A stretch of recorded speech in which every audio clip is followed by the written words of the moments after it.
When there's no more hope is left in me, I can see what comes my way, and I'm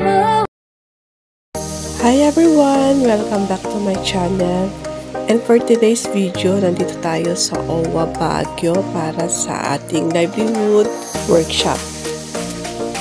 Kahapon, in-inform nila ako na kasama ako ngayon mag-workshop.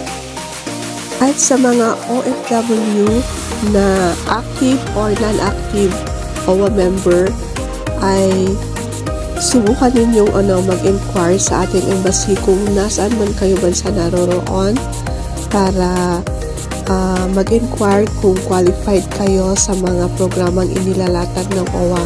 Gaya ng scholarship, kung meron kayong mga anak dito sa Pilipinas.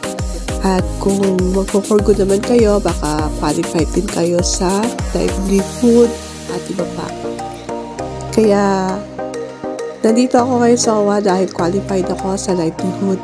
Hindi man ganun kalaki ang makukuha natin, pero at least kahit paano, meron tayong makukuha.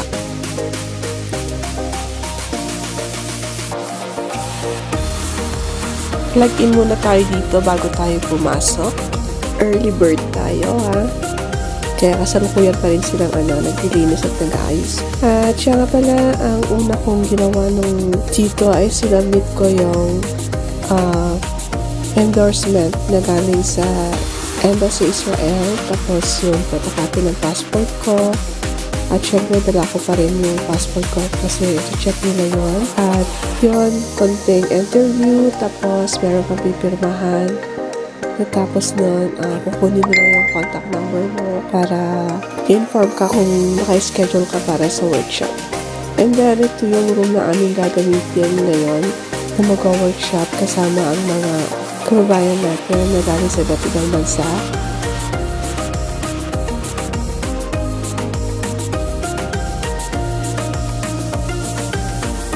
Time check, 10 o'clock a.m. kaya break time muna kami bago namin ituloy kung ano yung mga i-discuss namin sa workshop.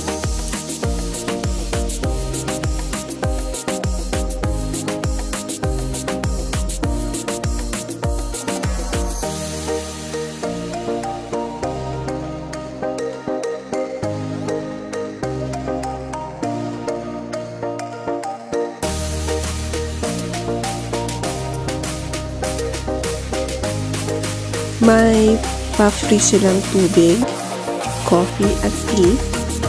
At habang nakatambay dito ay pwede ng wifi. Ang iyong dadalhin lang ay tinapay o biscuit.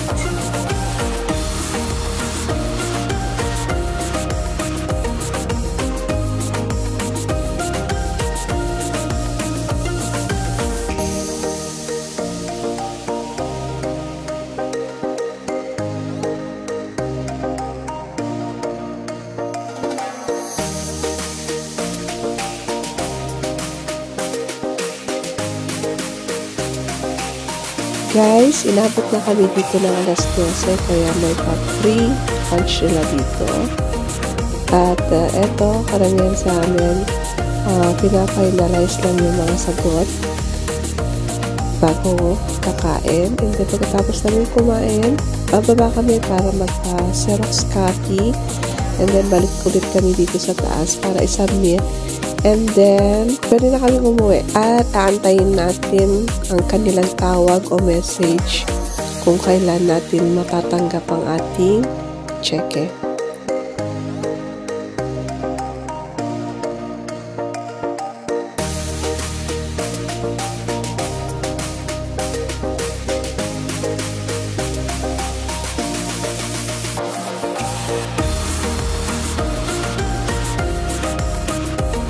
Few hours later.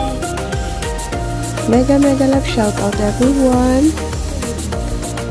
Guys, update ko lang kayo na mula nung nag-workshop tayo nung February at ngayong May 7 ng hapon ay matatanggap na natin ang ating cheque.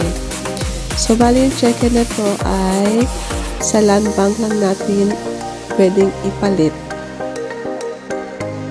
Bale, dadalawa pa lang kami ditong dumating, kaya hintay lang natin yung ating mga kasama bago mag-start na i-distribute yung mga cheque.